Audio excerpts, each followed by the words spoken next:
ఎందుకంటే దేవుడు అన్నాడు, ఆరోగ్యవంతుడికి డాక్టర్ అవసరమా అండి? వైద్యుడు అవసరమా? నా ఆరోగ్యం అంతా బాగుంది, నేను డాక్టర్ దగ్గరికి వెళ్ళగలాలి అవసరం, నేను హాస్పిటల్ మొక్క చూడాల్సిన అవసరం కూడా లేదు.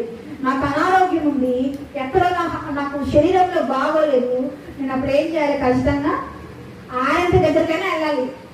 నువ్వు ఎంబీబీఎస్ డాక్టర్ దగ్గరికి కాకపోయినా ఆరోగ్య దగ్గరికైనా వెళ్ళాలి. ఎందుకు? నీ శరీరంలో ఒక వ్యాధో ఒక బలహీనత ఏర్పడింది కాబట్టి. ఈరోజు నీలో ఉన్న పాపము నిన్ను కబలించుక మునిపే, నిన్ను పట్టుకోక మునిపే దేవుని దగ్గరికి వచ్చి, అయ్యా నన్ను క్షమించయా అని ప్రార్థన చేద్దాం. God hates sin but he loves sinners. దేవుడు పాపాన్ని ద్వేషిస్తాడు. పాపం అంటే దేవుడికి అస్సలు నచ్చదు, అసహ్యం. ఆయన పాపాన్ని చూసినప్పుడు అక్కడ ఉండడానికి కూడా ఇష్టపడ్డు.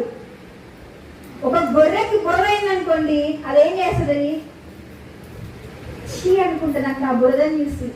ఆ బురదని చూసి ఆ గొర్రె అక్కడ ఉండాలనుకోదు, వెంటనే లేచి పరిగెత్తుకుంటా వెళ్ళి వాష్ చేసుకుంటుంది దాని బాడీ అది. కానీ అదే ఒక పంది పోయి బురదలో పడిందనుకో, ఎంత బాగుందో, ఇక్కడ ఎంత చక్కగా ఉందో, ఈ బురదంతా నాకు అంటుతుంటే ఎంత బాగుందో అనుకునేది. దేవుడు కూడా పాపాన్ని ద్వేషిస్తాడు కానీ పాపుల్ని ప్రేమిస్తాడండి.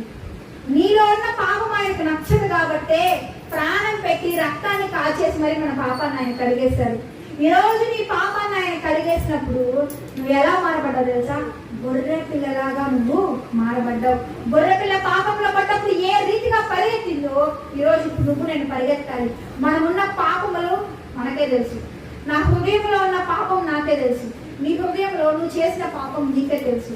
నీ కన్నీటితో, దేవా నా పాపములు ఒప్పుకుంటున్నానయ్యా, నన్ను క్షమించేసయ్యా అని ప్రార్థిస్తే ఆయన నిన్ను నన్ను క్షమిస్తాడు. నీ నా పాపమును ఆయన మన్నిస్తాడు. మనలను క్షమించే దేవుడండి. చూడండి, ఆయన మన పాపములను ద్వేషించుకొని మనలను ప్రేమిస్తాడు.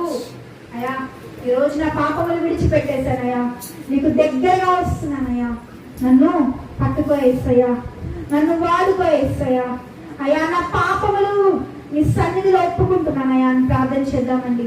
ప్రతి ఒక్కరం దేవుని సన్నిధిలో ప్రార్థన చేద్దాం. పరిశుద్ధుడా, ప్రేమ స్వరూపి, అవునయ్యా ఘోర పాపిని ఇస్తాయా, నా మాటలతో నా ప్రవర్తనలతో నేను పాపం చేశానయ్యా.